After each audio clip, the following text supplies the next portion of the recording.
Welcome, and thank you for joining us today.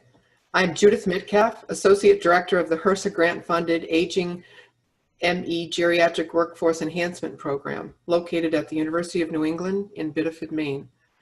And it is my pleasure to introduce you to my colleague, Dr. Cliff Singer, who will share with you Northern Light Acadia Hospital's Geriatric Neuropsychiatry Program and Mood and Memory Clinic's telehealth journey over the past several months, as they transitioned their outpatient clinic to telehealth capability.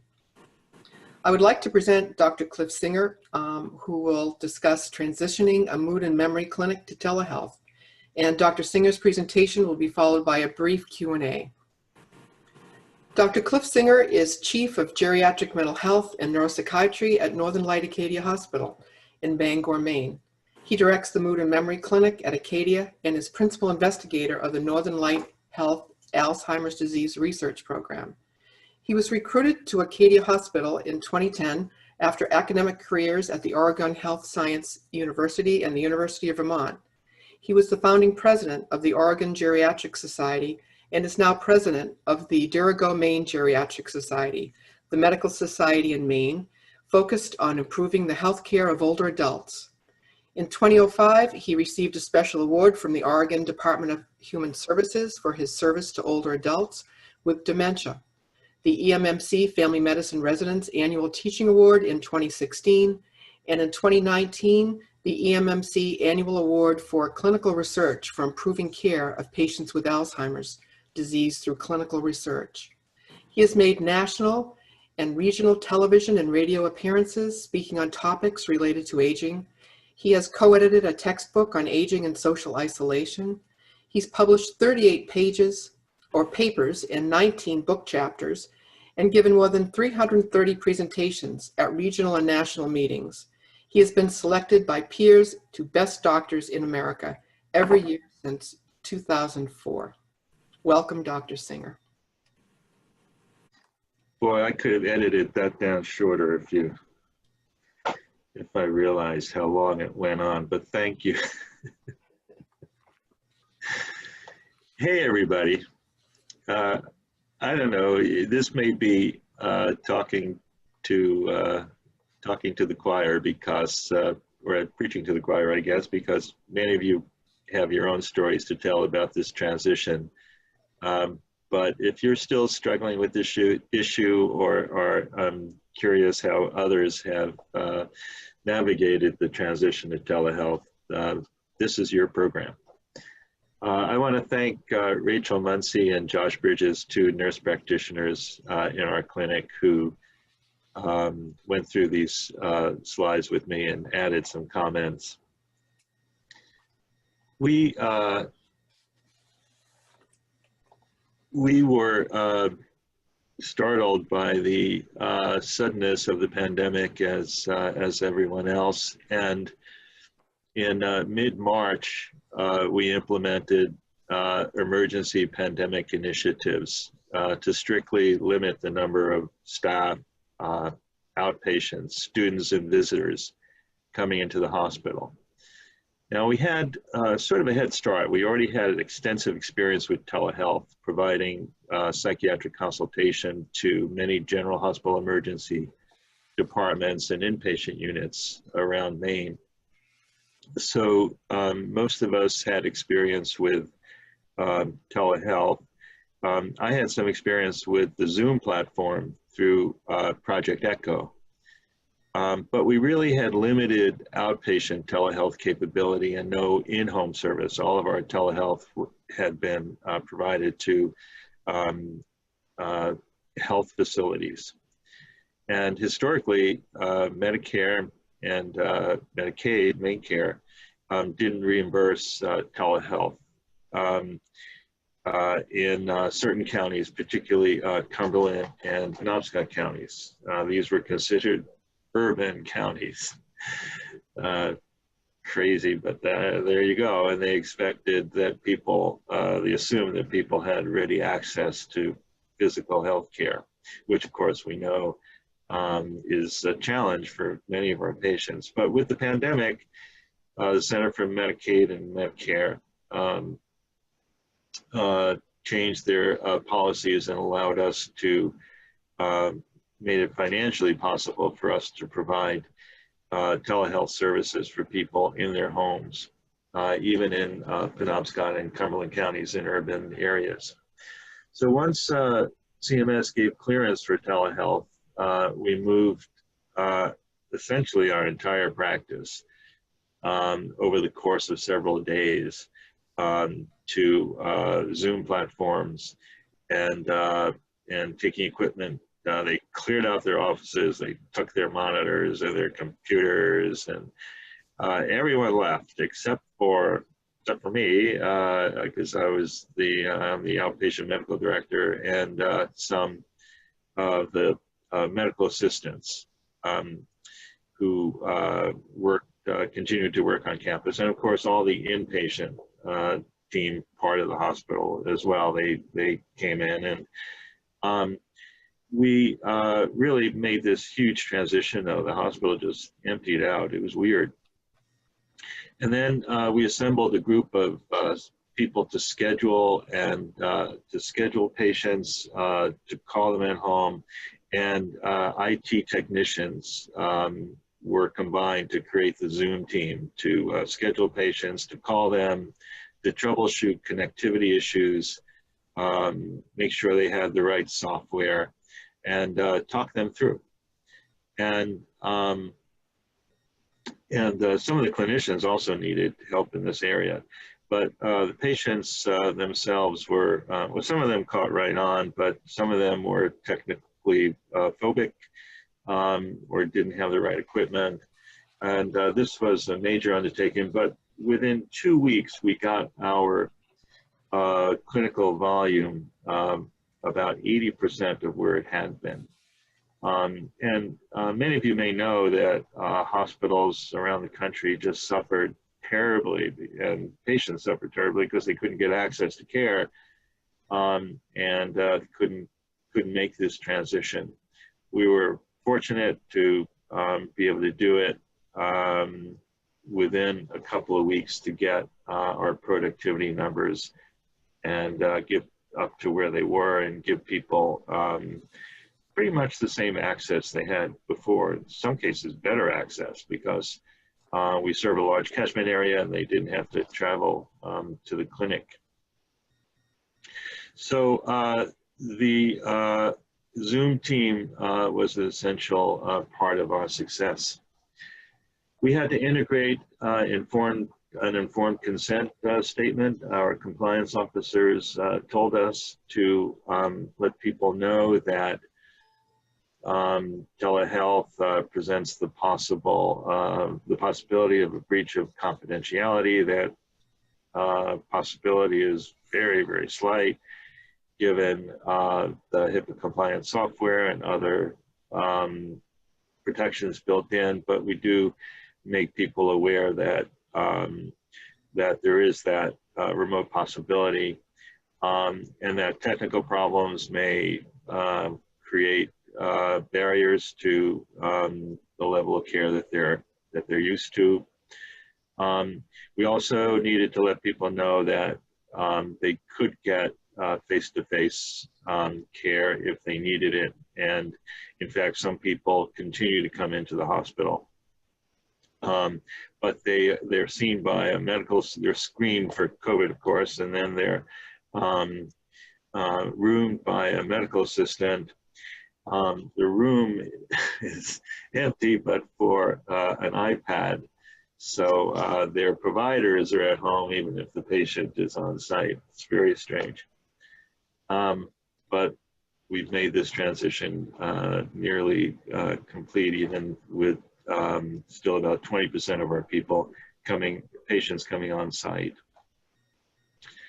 Telehealth, I'm sure you're aware, has many benefits: patient convenience, expanded geographic range.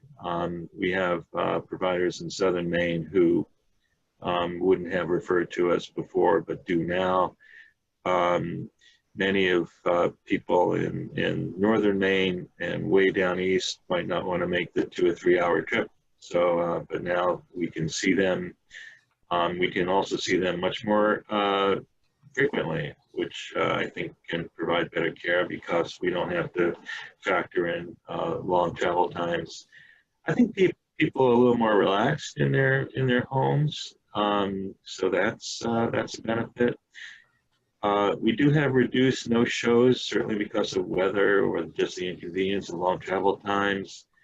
Um, I really like getting to see people in their home. I haven't made home visits in a long time, but I always love seeing people in their home environment. And so you kind of get to see that now. We also have improved access to long-term care facilities. Previously, nursing homes and assisted living facilities and residential care would have to release a staff member to bring a patient to the clinic. So this is very inconvenient for everybody and expensive. Often the person coming to the clinic wouldn't know the patient very well. I think you're all aware of that phenomenon. So now we're right there in the facility and can speak with staff members who know the patient best.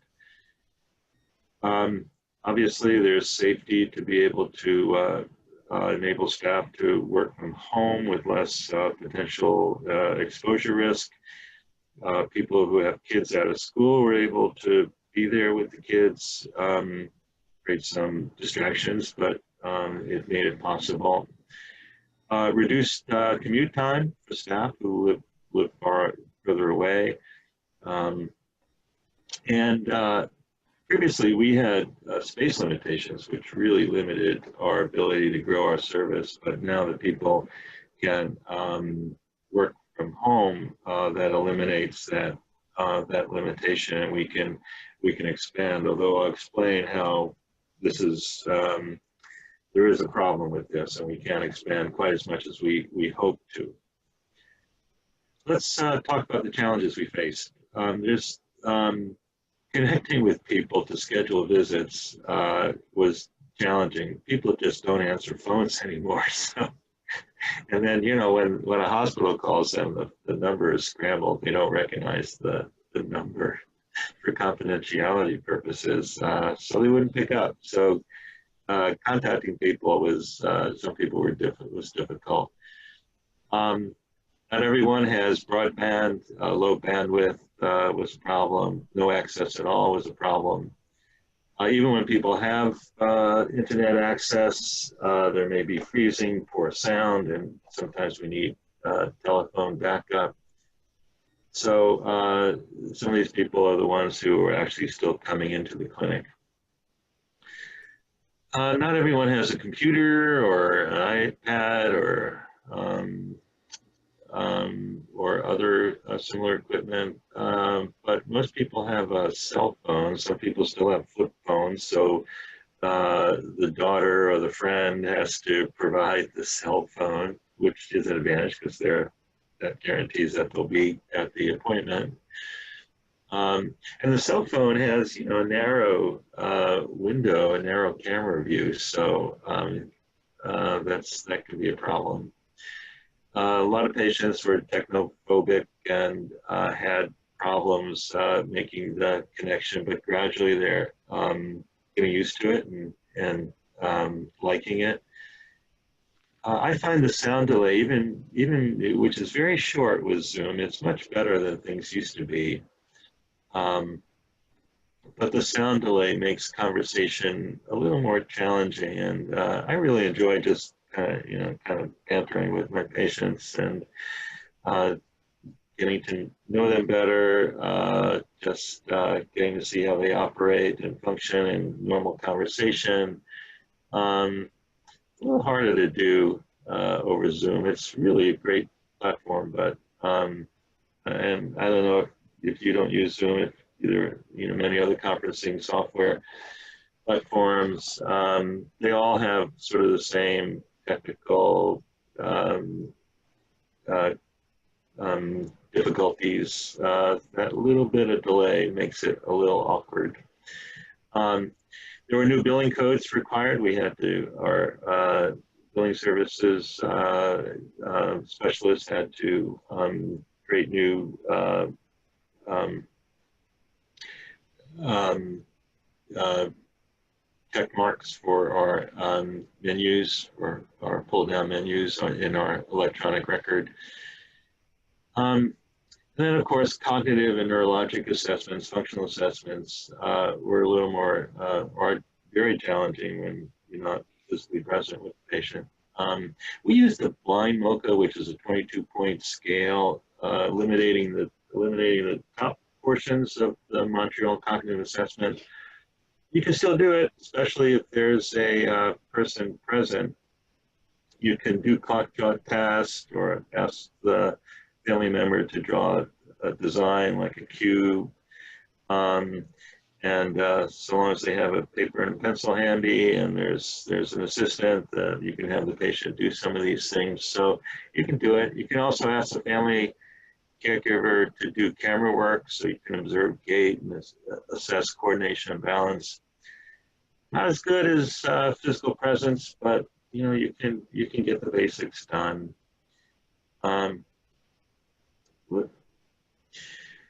Certainly, getting biometrics is more challenging. You can't do urine drug screens, can't get weights and heights, vital signs, EKGs, pulse oximetry. You can get respiratory rates, I guess. Difficult to obtain these. You have to make special arrangements for people to come into the clinic and have the assistants, medical VMAs, do this, but that increases exposure. We're trying to reduce traffic coming into the clinic, so we definitely have a higher threshold for this. Hearing and vision impairments, great challenges even in person, but more so over these telehealth platforms. Some of the providers, more than the patients, might be distracted by children and pets. Although it's kind of sweet when, the dog and the cat come into the camera view. Providers need large enough monitors to see the patient and the electronic medical records simultaneously, so they need to have a lot of equipment in their home. Maintaining eye contact is a little more challenging, I find, when you're also looking at the electronic medical record or documenting the visit. And last but certainly not least, there is Zoom fatigue. It's just too much sitting, too much isolation when people are working at home. That's the major complaints I hear. And I certainly experience the Zoom fatigue when all your meetings, as well as clinical care, are on Zoom.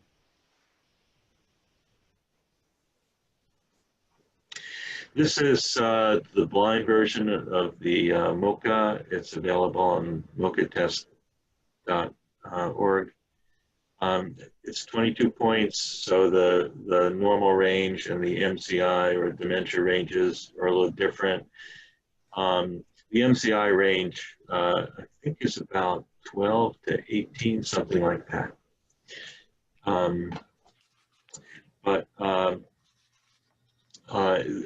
There are many other mental status, validated mental status instruments you can use, like the short portable mental status questionnaire is one, which is just verbal. But as I say, you can also have a family member get a paper and pencil and do some of the testing themselves. So the bottom line, it's not official. CMS hasn't said this for sure, but certainly the horse is out of the barn and it's not going to be easy to put it back. So telehealth is likely here to stay. You need a good support team to make the transition to help the patients more than anybody.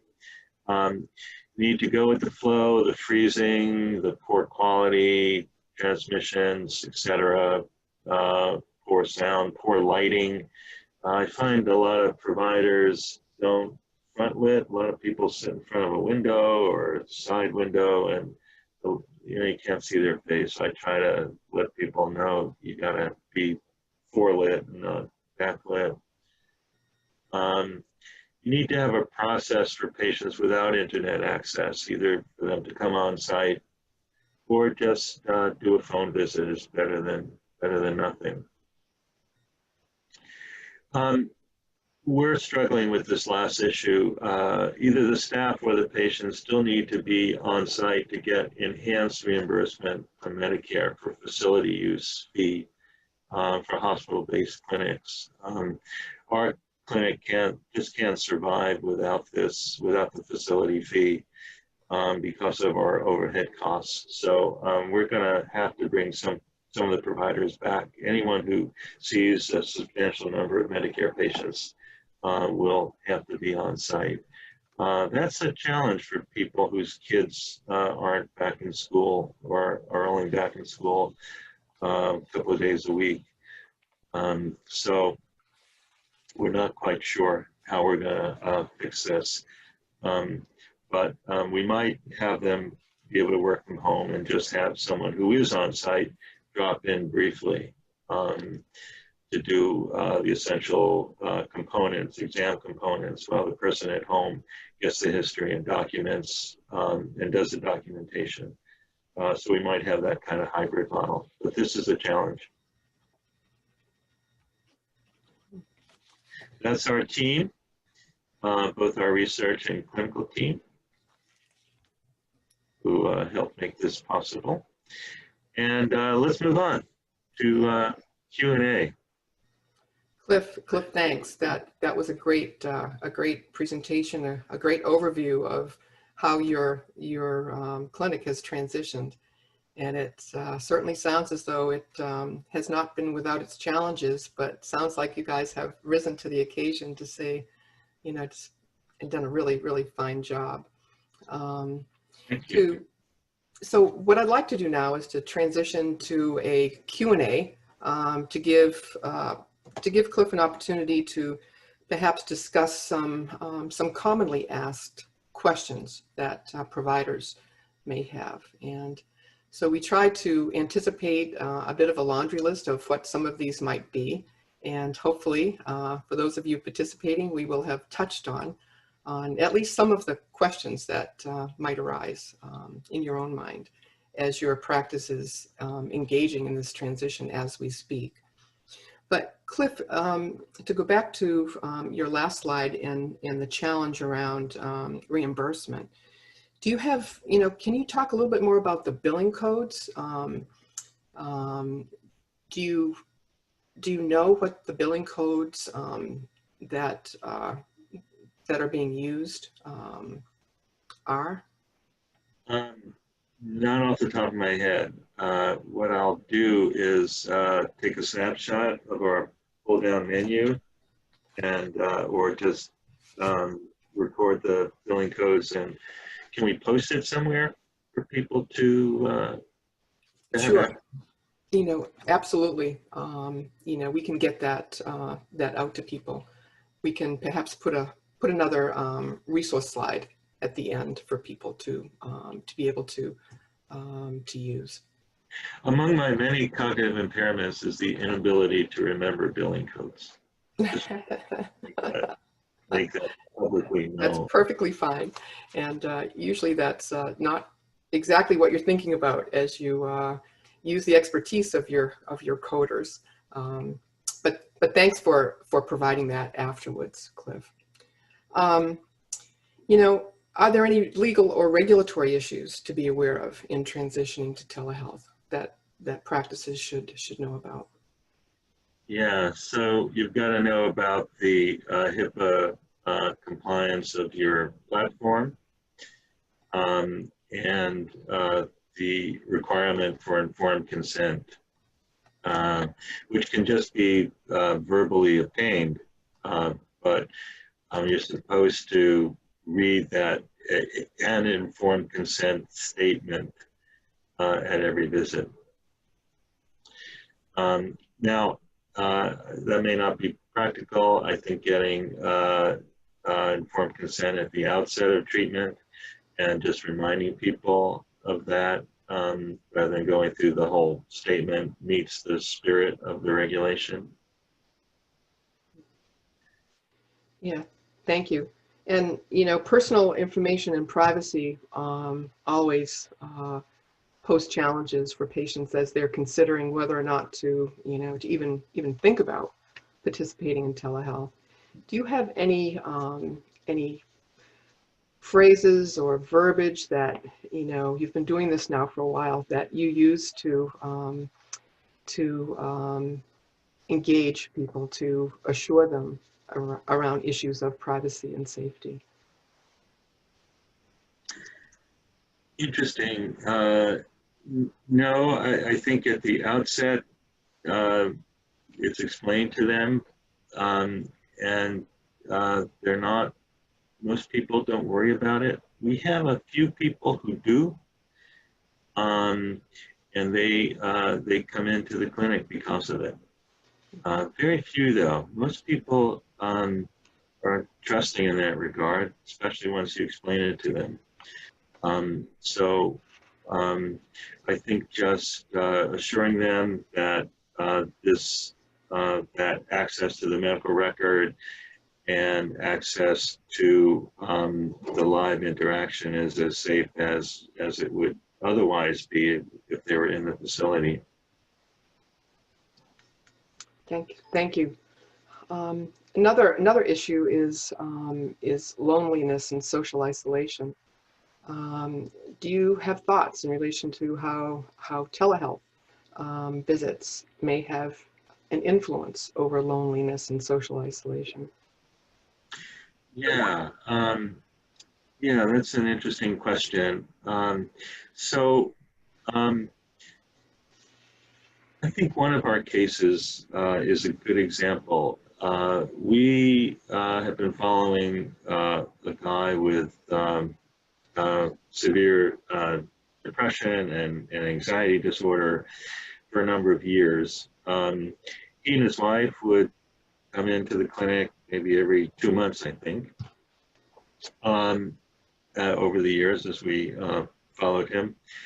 His wife developed a cancer, rapidly progressive, and as she deteriorated and went into hospice care, we were able to, they live on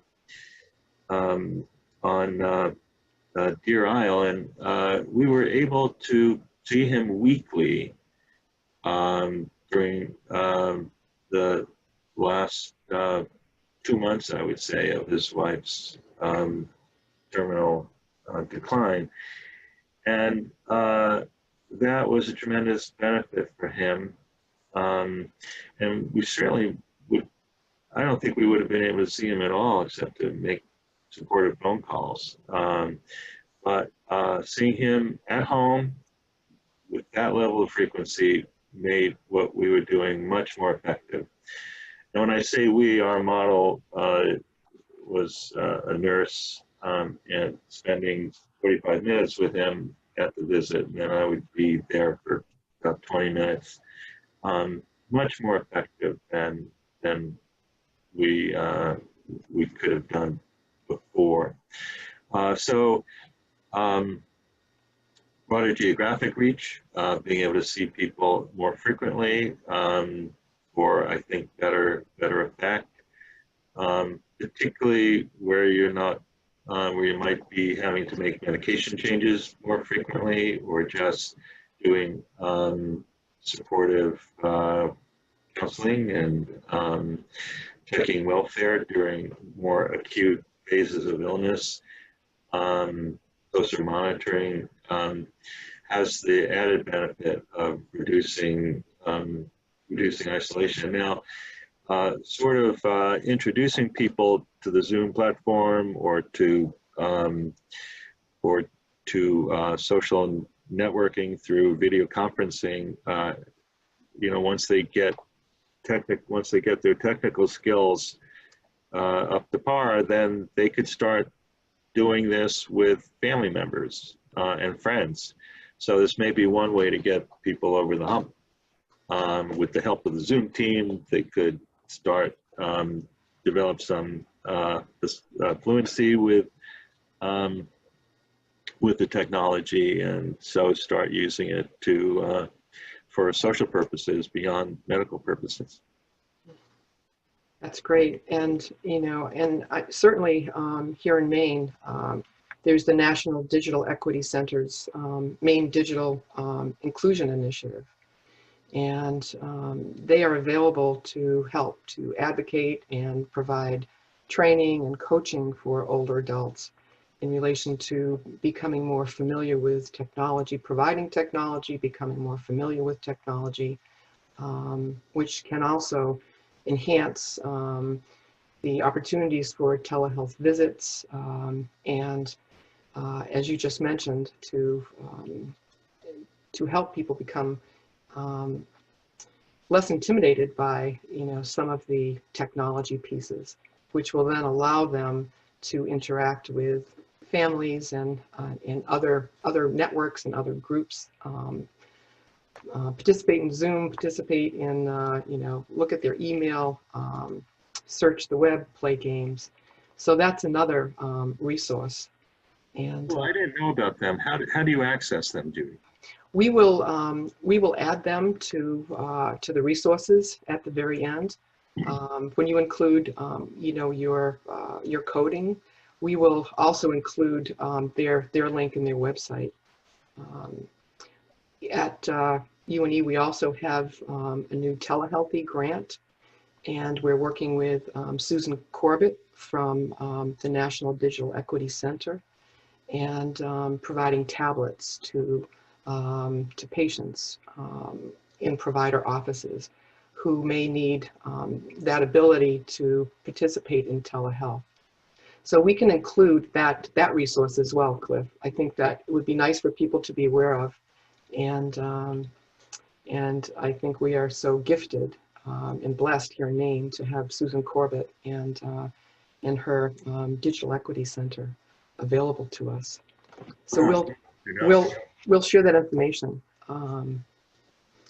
And I was going to ask you to tell some stories, some patient stories, and you did. Do you have other stories to tell in relation to some of the providers who have really, enjoyed providing telehealth to their patients? Anything that comes to mind? Let me think.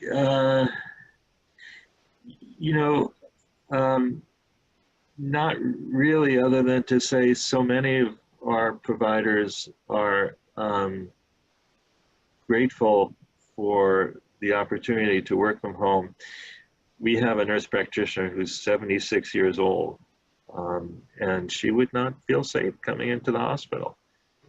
She's very grateful that she's been able to work from home. She really misses the hands-on contact, but she's very grateful for what she does. And at the other end of the spectrum, people with kids at home, they would have had to take furloughs if they weren't able to be there supervising the kids while working. I mean, that presents challenges for sure, but so many people, so many providers were grateful for that. Nurses too. We've had several nurses who were able to work from home. It really does provide the opportunity to keep people in the workforce that otherwise might have decided to that this is a great time to retire.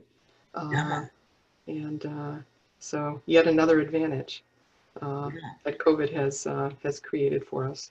Yeah, and when we thought it might just go on for 2 or 3 months, that's one thing, but we're in for the long haul, so it's been an essential adaptation to circumstances. So Cliff, maybe a last question. What do you think will be the future of telehealth post-COVID? Well, as I say, we're not going to be able to put the genie back in the bottle. It has too many. Telehealth has just too many advantages. It's patient-centric. We will have to advocate for its continuation. I'm hoping that CMS will have the outcome data to show comparable clinical outcomes. Actually, for nursing home telehealth, there's been long history of and I think in primary care too, for primary care visits, comparable outcomes and increased patient satisfaction. So, and I'm sure that we'll be seeing a lot more data coming out about patient satisfaction and good outcomes from telehealth. So it's here to stay, with some caveats such as the Medicare requirement for the provider to be on site, or at least the patient to be on site, for the enhanced facility fee. But other than that, I think we're going to be doing these hybrid models forever now because of the obvious advantages. That said, on-site clinical care is necessary for a lot of conditions, especially acute conditions. We need to figure out how to do biometric monitoring. In our clinic, we're thinking of making this adjustment. If telehealth continues into the future, we'll probably do semi-annual wellness visits. People can come in and get their labs and EKGs and biometrics done.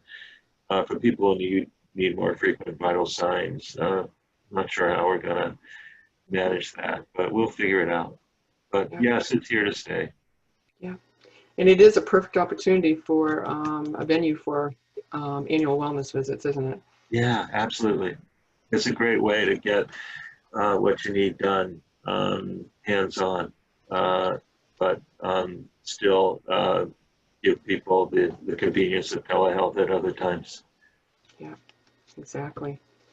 Well, Cliff, thanks. Thanks so much for your wisdom, for sharing your team's experiences with transitioning your practice to telehealth capability. And I'm sure that others that will be able to listen will benefit from your experience as they also become more telehealth capable. So again, many thanks, Cliff. You're welcome, Judy. Thanks for asking me. And so next slide. I'd also like to invite you to visit our Aging Maine GWEP website and like and follow us on Facebook. We're trying to increase our traction and our traffic to our Facebook page. So we would love it if you would like and follow us on Facebook. And you'll find on our website, you'll find all sorts of opportunities, upcoming events, training materials, patient education, and resources, whether for older people, care partners, health professionals, or students. So again, the Aging Maine GWEP thanks you for attending today's presentation. Thank you.